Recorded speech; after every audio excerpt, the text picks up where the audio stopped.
Assalamualaikum warahmatullahi wabarakatuh. Perkenalkan, saya Rena Putri Diana dengan NIM 64190967. Saya dari kelas 644A03 Prodi Manajemen Fakultas Ekonomi dan Bisnis Universitas Bina Sarana Informatika Cimone, Tangerang, Banten.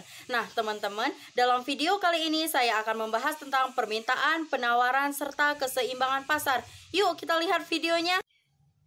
Yang pertama yaitu permintaan. Sebelumnya, apakah teman-teman tahu apa yang dimaksud dengan permintaan? Nah, permintaan di dalam ekonomi merupakan kombinasi harga dan jumlah suatu barang yang dibeli oleh konsumen pada tingkat harga tertentu. Nah, di dalam permintaan ini harga sangatlah berpengaruh, sedangkan faktor lain dianggap tidak berubah. Nah, selanjutnya di sini ada hukum permintaan. Jika P naik, maka permintaannya akan turun. Jika P turun, maka permintaannya akan meningkat. Permintaan ini memiliki hubungan berbanding terbalik dengan harga. Nah, selanjutnya di sini ada faktor-faktor yang mempengaruhi permintaan. Yang pertama, harga barang itu sendiri. Ketika harga barang itu naik, maka jumlah barang yang diminta konsumen itu akan menurun. Ketika harga barang itu turun, maka jumlah barang yang diminta konsumen itu akan meningkat. Nah, faktor yang kedua, harga barang komplementer atau disebut dengan pelengkap.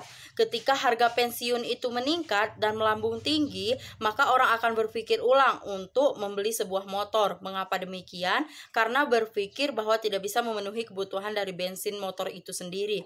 Nah, selanjutnya di sini ada faktor harga barang substitusi atau bisa disebut dengan barang pengganti. Nah, ketika harga beras itu menjulang tinggi, maka orang akan berpikir untuk membeli barang penggantinya seperti dengan membeli ubi atau kebutuhan pokok lainnya.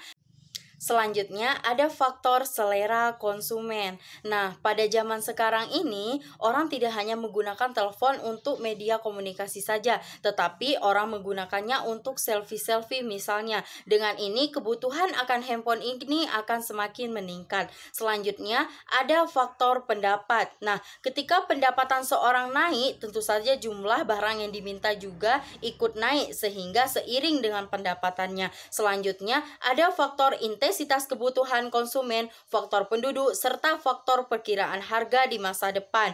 Nah, demikian faktor-faktor mengenai permintaan. Oke, selanjutnya saya akan bahas mengenai penawaran. Penawaran menunjukkan seberapa banyak produsen suatu barang mau dan mampu menawarkan per periode pada berbagai kemungkinan tingkat harga tertentu. Hal ini diasumsikan konstan. Nah, selanjutnya penawaran juga diartikan sebagai jumlah suatu barang atau jasa yang diinginkan atau dibutuhkan oleh konsumen. Nah, ada hukum penawaran. Hukum penawaran ini ada dua. Yang pertama, jika P naik, maka permintaannya juga ikut naik. Jika P turun, maka permintaannya juga ikut turun. Nah, selanjutnya ada faktor-faktor yang mempengaruhi penawaran. Yang pertama, biaya produksi. Yang kedua, harga itu sendiri. Yang ketiga, faktor perkiraan harga di masa depan. Yang keempat, harga barang pengganti. Yang kelima, pajak kemajuan teknologi. Nah, selanjutnya saya akan membahas mengenai harga keseimbangan.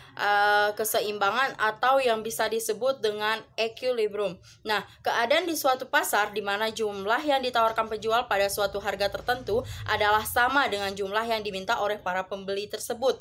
Nah, selanjutnya di sini ada cara untuk menunjukkan keseimbangan pasar. Yang pertama dengan contoh menggunakan angka, yang kedua menggunakan kurva permintaan dan penawaran, dan yang terakhir menentukannya secara matematik.